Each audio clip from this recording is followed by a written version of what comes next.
At Thanksgiving brunch, my mom gave my sister the lake cabin key, then slid me a grocery receipt. "That's your inheritance," Dad said, laughing. I put the receipt back beside his plate, left before dessert, and the next morning, the cabin gate had a notice waiting with my name printed clearly. My name is Wesley. I want to start somewhere else, though, because to understand why a grocery receipt at Thanksgiving brunch didn't break me, you have to know about a green tile floor in Connecticut, a man named Edmund, and a sealed envelope that sat in a lawyer's drawer for 9 years before anyone opened it. I was 8 years old the first time I learned what kind of family I had been born into. It was Christmas. My grandfather Edmund was alive then. He owned the lake cabin in those days. Every Christmas Eve, we drove up to it, all of us, and he would let me help him carry firewood from the shed. The cabin smelled like pine sap and old paper. The floor in the kitchen was green tile. I remember the green because I spent a lot of time looking at it. That Christmas, my grandfather had wrapped a present for me. It was a small box. Inside was a brass compass. He told me it had belonged to his own father, a surveyor who had walked half of Maine on foot before there were maps of it. He told me the compass was mine now. He told me to take care of it. My mother saw the box. She picked it up off my lap before I had even closed it. She walked across the green tile and handed the compass to my sister Vivian, who was 4 years old and had been crying because her own present was a doll she already had. Vivian stopped crying. My mother told my grandfather, in the same voice she used at church, that it was unfair to give one child something so special and not the other, and that Vivian could keep the compass and I could have whatever doll Vivian didn't want. My grandfather looked at her for a long time. He didn't argue with her. He didn't take the compass back. He looked at me instead. He told me, very quietly, that he had other things for me, and that some gifts were just for waiting. I didn't understand him then. I do now. I am 36 years old as I tell you this story. I work as a structural engineer in Hartford. I have a wife named June and a daughter named Polly who is 6. I built our house with my own hands on the weekends across 2 summers. I'm not a man who breaks things. I am a man who reinforces things. That has always been the problem in my family. They mistook me for soft because I was steady. June was the one who started noticing. She married me when I was 28. The first Thanksgiving she came home with me. She watched my mother cut my piece of pie smaller than everyone else's. She watched my father skip my name when he went around the table thanking people. She watched my sister make a joke about my job that nobody at the table understood was cruel except us. June didn't say anything that night. On the drive home, she said one sentence, in the dark, with her hand on my knee. "Wesley, your family is not a family. It's a hierarchy." I didn't have an answer for her then. I'd spent 30 years training myself not to notice what she had just seen in 3 hours. There was a green folder in the bottom drawer of my desk at work. It had been there for almost a decade. Inside that folder were 3 things: a copy of my grandfather's will, a copy of a deed, and a letter in my grandfather's handwriting with my name on the front of it. The lawyer who handled my grandfather's estate, a man named Rutherford Pace, had given me that folder the week of the funeral when I was 27. He had told me, very plainly, not to open it until the day I needed it. For 9 years, I didn't need it. For 9 years, I went to Thanksgiving and Christmas and the 4th of July at the cabin. I helped my father patch the dock. I rewired the boathouse for free because my parents said they couldn't afford an electrician. I put a new roof on the cabin in 2021 with 3 of my friends and a borrowed nail gun. My mother told the neighbors that her husband had done the roof. My father didn't correct her. I didn't either. For 9 years, I let the folder sit. The Thanksgiving I'm telling you about, the brunch, was the first year my parents had decided to do it at a restaurant instead of the cabin. My mother said the cabin needed renovations, and she didn't want to host. My father said it was easier on her. My sister Vivian and her husband Tate were there. So was Tate's mother, Marcella, who had been invited even though I had never seen the woman in my life. So was her 13-year-old daughter, my niece, a quiet girl named Hattie who liked to read at the table. The restaurant was in West Hartford. White tablecloths, brass fixtures, the kind of place that puts cranberry compote in a small silver dish. My mother had ordered for everyone. I noticed she had ordered me the soup of the day and a side salad. Everyone else had eggs Benedict, salmon lamb. I'm not a man who needs lamb at Thanksgiving. I am a man who notices what a soup of the day means when it's the only thing on your side of the table. Halfway through the meal, my mother reached into her purse. She pulled out a brass key on a green ribbon. She handed it across the table to Vivian. Vivian actually gasped. Tate clapped his hand over his mouth like he was watching a proposal.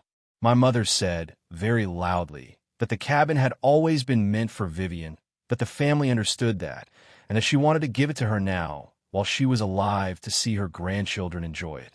Then she reached into her purse again. She pulled out the grocery receipt. She slid across to me. My father said the line about my inheritance. He laughed. The waiters looked over. I did the things I told you about. The receipt back beside his plate. The compliment to my niece, who looked like she was about to cry on my behalf. The coat. The walk out. What I haven't told you yet is what I did when I got to my truck. I didn't drive home. I drove to my office. I let myself in. I went to the bottom drawer of my desk. I took out the green folder.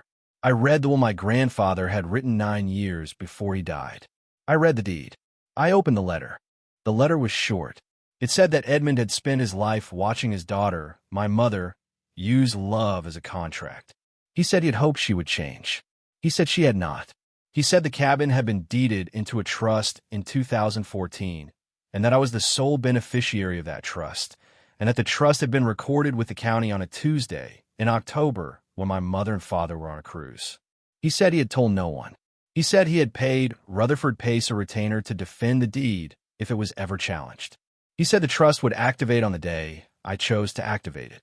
He said one more thing at the bottom of the page in a smaller hand, like he had added it later. You don't have to wait until I'm forgotten, Wesley. You can be remembered too. I sat in my office for a long time. I listened to the hum of the parking lot lights through the window. I called June. She picked up on the second ring. I told her what was in the letter. I told her I had been carrying it for 9 years. She was quiet for almost a full minute. Then she asked me one question. Are you doing this because you want revenge or because you want our daughter to know what kind of man her father is? I told her the truth. I said both. She told me to call Rutherford Pace. Pace was 71 years old. He picked up the phone himself on the second ring on Thanksgiving night. He didn't sound surprised to hear from me.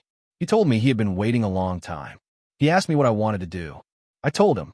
He told me it would be on the gate by sunrise. I drove to the cabin that night. It was 40 miles north of Hartford, on the western shore of a small lake my grandfather had loved because the loons came back to it every April. I had a key. The cabin was dark. I didn't go inside. I sat on the porch step and watched the water for an hour. Then I drove home. At 8:43 the next morning, my sister called me. I let go to voicemail. She called 9 more times that morning. So did my father. My mother called once and didn't leave a message. What had happened was this. Vivian and Tate had decided, on the night of the brunch, to drive up to the cabin Friday morning to celebrate their new ownership. They had loaded up Tate's SUV with luggage, with 3 bottles of wine, with their daughter, with Marcella, and with a contractor friend of Tate's who had been promised a tour because Tate wanted to start renovations the next month. They had driven up at 6 in the morning. They had reached the gate at 7:45. The gate was locked. That wasn't the strange part. The cabin gate was always locked. The strange part was the notice. It was a single sheet of paper in a clear plastic sleeve, zip-tied to the top bar of the gate. It had the seal of the town clerk's office. It listed the property by parcel number. It identified the legal owner of the property as the Edmund Truitt Family Trust, with a single beneficiary named on the second line, Wesley Truitt. Below that, in smaller print, was a notice posted by Rutherford Pace, attorney at law, identifying any unauthorized entry as criminal trespass and stating that the previous tenants, Howard and Cordelia Truitt, were no longer permitted on the property as of 7 a.m. that morning. My sister read the notice 3 times before she understood it. Tate's contractor friend got back in his truck and left without saying goodbye. Marcella sat down on the gravel and asked for water. Hattie, my niece, who had been reading in the back seat, looked up and said the only sentence she would say all day. She said, "Uncle Wesley owns the cabin?" Vivian started screaming. I know this because Tate filmed the next 20 minutes on his phone, and his contractor friend, who turned out to be a man I'd gone to high school with, sent me the video that afternoon with a one-line message that said, "Thought you should see what you did." I watched the video twice. The second time, I made June watch it with me. She didn't laugh. She didn't cry. She held my hand on the kitchen counter and said, "There's more coming, Wesley. They won't stop here." She was right. The contractor's name was Stuart Melman. We had played junior varsity football together in 1998. He had been the kicker. I had been the right tackle. We had not spoken in 15 years. He called me the Sunday after he sent the video. He said he had thought about it all weekend. He said when Tate had hired him, he had asked Stuart to drive up that morning to look at the bones of a place his wife had just inherited from her parents. He said Tate had told him the renovation budget was $300,000 and that Stuart could write his own ticket. He said when Stuart saw the notice on the gate, the first thing he had thought was that Tate had lied to him. The second thing he had thought was that he remembered me. He said he remembered me as the kid who had carried his equipment bag to the bus the day he had pulled a hamstring sophomore year. He said he had never forgotten that. I told him I appreciated the call. I told him I might need a contractor at some point myself. He laughed. He said his number had not changed. He said he would answer if I called. I made a note. I called him in May. By Saturday afternoon, my parents had hired a lawyer in Hartford named Felicia Brandt. Brandt was the kind of lawyer who advertised on the back of bus benches. She sent Pace a letter on Monday morning claiming the trust was fraudulent, that my grandfather had been mentally incompetent at the time of signing, and that the deed had been concealed from the family in violation of probate law. Pace forwarded me the letter with a note that said, "Predicted. Ignore." Tate came to my office on Tuesday. He didn't have an appointment. He told my receptionist, Greta, he was family. Greta knew better. Greta has worked for me for 6 years. She buzzed me on the intercom and used the word she uses when somebody is in the lobby who shouldn't be. She said the word firmly. I told her to send him back. He sat down across from my desk in a navy blazer and a tie. He had not worn a tie to my wedding. He folded his hands on top of my drafting board like he was a banker. He said, "Wesley, I think we can be reasonable here." I didn't say anything. I let him keep going. He said the cabin meant a lot to Vivian. He said she had always thought of it as hers. He said his daughter had grown up thinking she would spend summers there. He said maybe we could find a number. He said maybe I could sell it to them at a reduced rate. He said maybe I could carry the mortgage privately. He said his father-in-law would even co-sign. I asked him one question. I asked him if his father-in-law was the same man who had told a restaurant full of people on Thursday afternoon that my inheritance was a grocery receipt. Tate didn't answer. He looked at the framed photograph on my desk. It was Polly at 5 years old, on a swing my grandfather had built behind the cabin. The swing had been taken down before Polly was born. It was the only photograph of the swing that still existed. I told Tate that we were done. I told him that if he came back to my office uninvited, Greta would call the building security, and I would not stop her. I told him to tell Vivian the same. He stood up. He told me, on his way out, that I was going to regret this. He said it the way men say it when they have nothing else left to say. He walked past Greta without acknowledging her. Greta watched him go and then walked in my office and sat in the chair he had just left and asked me if I was all right. I told her I was. I was telling the truth. That same Monday, my mother called my office. I picked up. She didn't say hello. She said, in a voice she used when I was a child and had broken something that wasn't important to her, but was still hers, that I had humiliated the family, that the cabin had always been understood to be Vivian's, and that I had 10 days to sign the deed over to my sister, or she would make sure I never spoke to my father again. I told her my father had not spoken to me with kindness in 22 years, and that her threat was hollow. I told her the deed was not negotiable. I told her she had until Friday to remove her belongings from the cabin, or Pace would have them packed by a moving company at her expense. She hung up. That night Marcella left me a voicemail. It was 47 seconds long. I have it saved. In it, she said she was just a mother trying to understand what was happening. She said she had been a widow since Tate was 12. She said the condo my father had paid for was the only home she had. She said she hoped I would remember that she had always treated me like family. She said she had baked me a chess pie for my wedding. She had not. She had not been at my wedding. She had not met me before the brunch. I didn't return the call. Vivian caught me in the parking lot of the grocery store the next Saturday. She had been waiting in her car. She got out when I came out with 2 paper bags. She had not slept. I could see it in her face. She told me to put the bags in the truck. I did. She told me to give her 10 minutes. She had Hattie in the front seat of her own car. Hattie was reading. I gave her 10 minutes. Vivian said the things Vivian always said, that the family was being destroyed, that mom was not eating, that dad was drinking, that Tate had been sleeping in the guest room since Monday. She told me Hattie had asked her in the car on the way home from the cabin if Uncle Wesley was a bad man. She said she didn't know what to tell her. I told Vivian to tell her daughter the truth. Vivian asked me what the truth was. I told her the truth was that her father had spent 40 years stealing from his own employees, and that her mother had spent 40 years pretending not to see it, and that her brother had spent 36 years being the one they took from to make it look normal. I told her she was the one who had been protected from the truth, not protected from poverty. I told her the cabin was not hers because the cabin was never hers. I told her if she wanted to be angry at someone, she should be angry at the people who had let her grow up believing that other people's pain was furniture. She slapped me. I let her. I picked up the bags. I drove home. That afternoon, I drove to the cabin with two of my friends, Roman and Caspian, and we walked through the rooms my parents had been living in every summer since my grandfather died. The cabin was 3 bedrooms. It had a stone fireplace. It had the green tile in the kitchen. There was a back room my grandfather had used as a study. I had not been allowed in that room as a child. I had not been allowed in it as an adult. The door was locked. Roman, who is a locksmith, had it open in 45 seconds. Inside the study were 3 filing cabinets.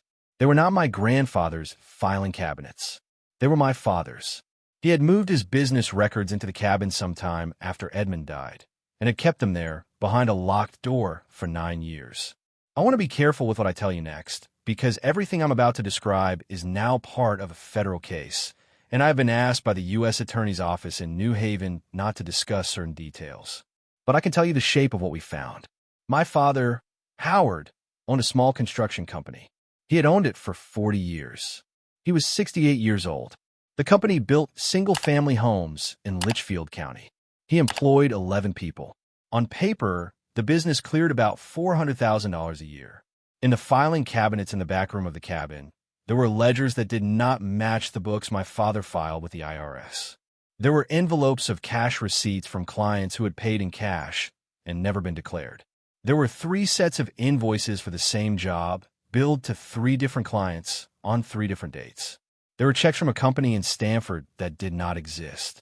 There were copies of personal expenses, including Vivian's wedding, including Tate's law school tuition for the year he dropped out, including the down payment on Marcella's condo, all paid out of company accounts and recorded as construction materials. I sat on the floor of my grandfather's old study, and I looked at 9 years of paper. I called June. I told her what I was looking at. She didn't say anything for a long time. Then she said, very quietly, "Wesley, don't make this decision tonight." I didn't. I drove home with 1 banker's box in my truck. Just 1. I put it in the basement under a workbench, and I covered it with a moving blanket. I went upstairs. June was at the kitchen table with 2 glasses of water poured. She had been waiting up. She did not ask me what I had brought home. She asked me a different question instead. She asked me whether I had ever thought before tonight about what would happen to my mother if my father went to prison. I sat down. I told her I had not. She told me that my mother was 64 years old. She told me that my mother had never worked. She told me that everything my mother had ever owned had been bought with the money I was about to send to a federal grand jury. She told me she was not asking me to stop. She was asking me to look directly at it. I looked at it. I told her my mother had taken the compass out of an 8-year-old's hands and given it to a 4-year-old who was already crying because she had too many presents. I told her my mother had ordered me a soup of the day at Thanksgiving and lamb for everyone else at the same table. I told her my mother had let my father describe a $38 grocery receipt as my inheritance and had not said a word. I told her I had looked. I told her my answer was the same. She nodded once. She turned out the kitchen light. We went upstairs together. I didn't make it for 3 weeks. In those 3 weeks, I made copies of everything. Roman and Caspian helped me. We worked at night. I rented a storage unit in Manchester, and I moved the originals to a fireproof safe inside it. I gave the key to Pace. I told him to hold it. I drove out to Pace's office in Litchfield on a Tuesday afternoon during those 3 weeks. I had questions. He sat me in the same chair I had sat in 9 years before, when he had handed me the green folder and told me not to open it. His office had not changed. The same lamp, the same heavy desk, the same painting of a sailboat on the back wall. He told me my grandfather had come to him in 2013, the year before the trust was filed. He said Edmund had described the family at length. He said Edmund had cried once, briefly, talking about a Christmas with a brass compass. He said Edmund had asked him how to protect a grandchild he could not save while he was alive. He said the answer he had given was a bypass trust with a delayed activation clause and a sealed letter. He told me my grandfather had paid him in cash for the next 15 years of retainer. He had paid for a defense fund in case the trust was ever challenged. He had paid for the mailing of the deed to the county clerk on the specific Tuesday in October when my parents were on a cruise. He had paid for a private investigator to verify, twice a year, that the deed remained on file and unchallenged. He had paid for everything. I asked Pace why my grandfather had not told me sooner. Pace took a long time to answer. He looked out the window at the parking lot. Then he said, "Because he wanted you to choose it, Wesley. He didn't want to put a weapon in your hand. He wanted to put one in a drawer and trust that you'd open the drawer when you were ready to be the man he hoped you'd be." I didn't say anything for a while. Pace let me sit. When I left, he walked me to the door. He told me one more thing. He said my grandfather had also, in the same week he set up the trust, written a separate codicil to his while leaving the brass compass to me directly, in a sealed box, to be opened only when the trust was activated. He said the box was in his safe. He said he would bring it the day I asked for it. I drove home. I did not tell June about the compass. I wanted to wait. In those 3 weeks, I went to my office in the day, and I worked. I was bidding on a school renovation in Glastonbury. I won the bid. I went home in the evenings, and I built a tree house for Polly in the maple tree out back. I read her bedtime stories. I held my wife's hand on the kitchen counter on a Tuesday, and I told her I had decided. I called Pace. I told him I wanted to do it through the right channel. Pace told me the right channel for what I was looking at was not a state court. Pace told me he had a friend at the IRS Criminal Investigation Division in New Haven and another friend at the U.S. Attorney's Office, and that if what I had described was real, my father had been committing federal tax fraud and wire fraud for at least 7 years. Pace asked me one more time if I was sure. I told him my grandfather had written a letter that ended with the words, "You can be remembered too," and that I'd spent 9 years trying to figure out what he meant, and that I had finally figured it out. Pace made the call. 2 federal agents came to my office on a Thursday in February. We sat in the small conference room. I gave them the storage unit key. I gave them the inventory list Roman had typed up. I gave them the names of 3 subcontractors who had been paid in cash on jobs my father had double billed. I told them everything I knew. I told them I would testify if asked. The lead agent was a woman named Henrietta Boudreau. She was in her late 40s. She had a notepad and a small recorder. She asked me practical questions in a flat voice. How long had I known? Why had I waited? Whether I had taken any property out of the cabin myself. Whether anyone else in the family had access to the records. Whether I expected retaliation. I answered each one. I told her I had known for 3 weeks. I told her I had waited because I wanted to be sure. I told her I had taken nothing. I told her my mother had access, but had not been into the back room in years because the door had been locked from the outside.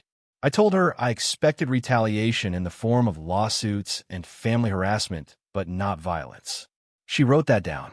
She closed the notepad. She told me her unit had been investigating small construction companies in the Litchfield County corridor for 2 years. She said my father's name had come up in 2022 in connection with a different case, but they had not had probable cause.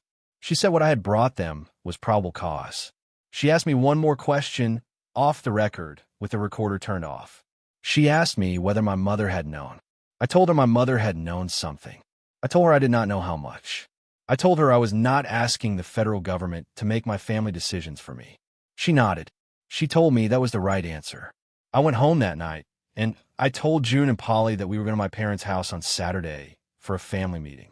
June asked me why. I told her I owed my mother one conversation before the world found out what was in the cabin. I owe my mother nothing, but I wanted her to know that I had given her one chance. The meeting was at my parents' house in Avon. It was the house I had grown up in. The kitchen still smelled like the same coffee. My father was in his recliner in the den. My mother was at the kitchen table with a glass of red wine, even though it was 2 in the afternoon. Vivian was there. Tate was not. Marcella was not. Hattie was at a friend's house, which I was glad about. I sat down at the table. My mother did not offer me coffee. My father did not get up.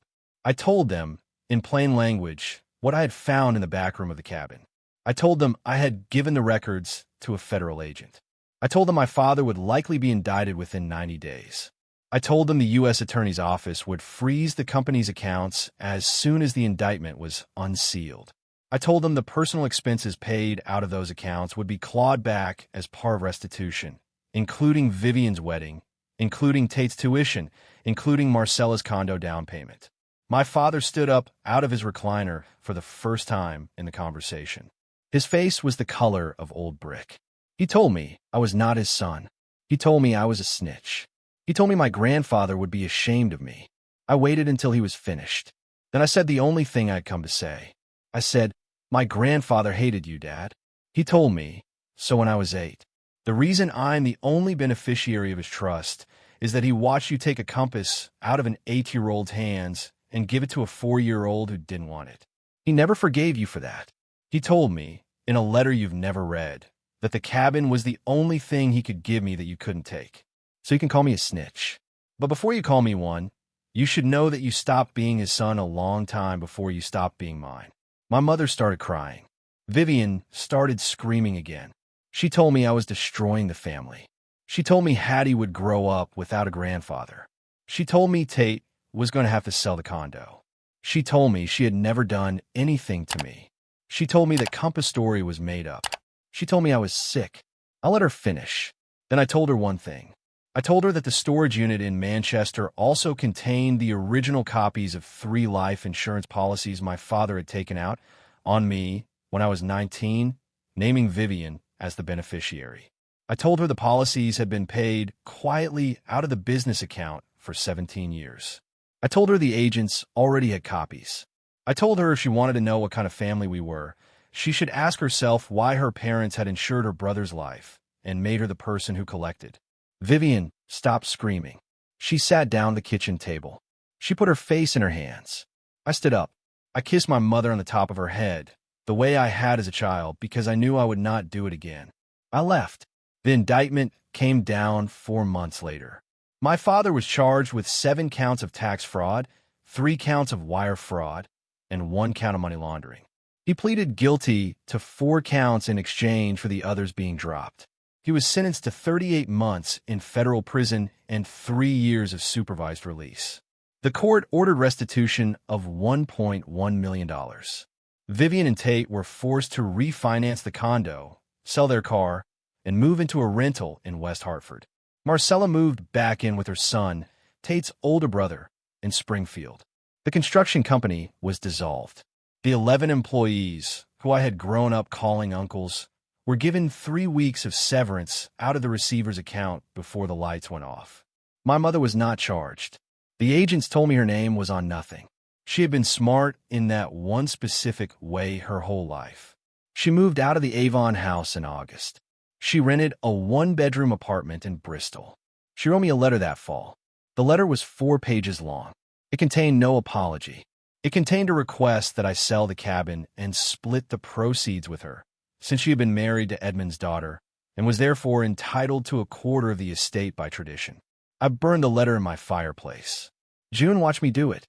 Polly was upstairs asleep. The cabin is mine. It has been mine for almost 10 years. It will be mine until I decide to give it to my daughter. I had the title cleared, the trust formally closed, and the deed transferred into my name personally last spring. Pace handled the paperwork. He charged me $1. He said my grandfather had paid him in advance. There is one more thing I should tell you, because if you were wondering whether I felt anything besides satisfaction during those 4 months, the answer is here. The 11 employees of my father's construction company had worked for him an average of 19 years. The shortest tenure was 4. The longest was 31. 3 of them had carried me on their shoulders at company picnics when I was 6. 2 of them had taught me how to frame a wall when I was a teenager. One of them, a man named Boyd, had given my wife a handbill crib for Polly when she was born and had refused to take payment for it. When the company was dissolved, I drove to Boyd's house on a Saturday morning. I sat at his kitchen table with him and his wife. I told them what had happened. I told them I had been the one who turned the records in.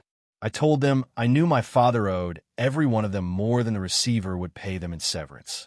I told them I had set aside $120,000 of my own money in a separate account, and that my plan was to make each of the 11 employees whole within 6 months. I told them this would not bring back their jobs, and that I would understand if they did not want it from me.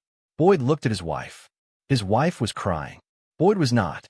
Boyd told me he had known about my father for at least 10 years. He told me he had stayed because the work was steady and his daughter had needed surgery. He told me he had never imagined the company surviving my father, and that he was glad someone had finally stopped him. He said he would take the money. He said he would not feel guilty about it. He said his name was Boyd Ashworth, and that his name had always been Boyd Ashworth, even when my father had paid him under a different name on the books. I made the payments over the following 4 months. I delivered the last check to a man named Ezekiel in person at his apartment in Torrington on a Saturday in October. He cried. I did not. That summer, I renovated the cabin. I tore out the green tile in the kitchen. I kept one piece of it. I had it framed. It hangs in the back room my grandfather used as a study, the room my father had filled with crooked ledgers, the room I now use as my own office when we go up on weekends. This past Thanksgiving we hosted at the cabin. June cooked. Polly helped roll out the dough for the rolls. Roman and his wife came up. Caspin came up with his daughter, who is Polly's age. Pace came up. He was 82 by then, and he sat by the fire most of the day, but he ate 2 helpings of stuffing, and he told Polly the story of the brass compass. I gave the compass to Polly that night. My grandfather had kept it in a drawer in his study for 9 years after my mother took it. He had given it to Pace in a small box with my name on it, the same week he gave Pace the deed. Pace had been waiting for me to ask for it. I had not asked because I had not known. Polly held the compass in her hands for a long time. She asked me if it pointed north. I told her it did. She asked me if I would teach her how to use it. I told her I would. Before bed, she asked me one more question. She asked me why my mother had taken it from me when I was 8. I sat with her on the edge of her bed. I thought about what I should say. I told her the truth in the simplest words I could find. I told her that some people see love as something you give, and some people see love as something you take. And the second kind never knows the difference until someone they took from finally walks away. She nodded. She fell asleep holding the compass. I locked the gate behind us when we left on Sunday morning. The notice from Rutherford Pace was still posted there, weather faded but legible.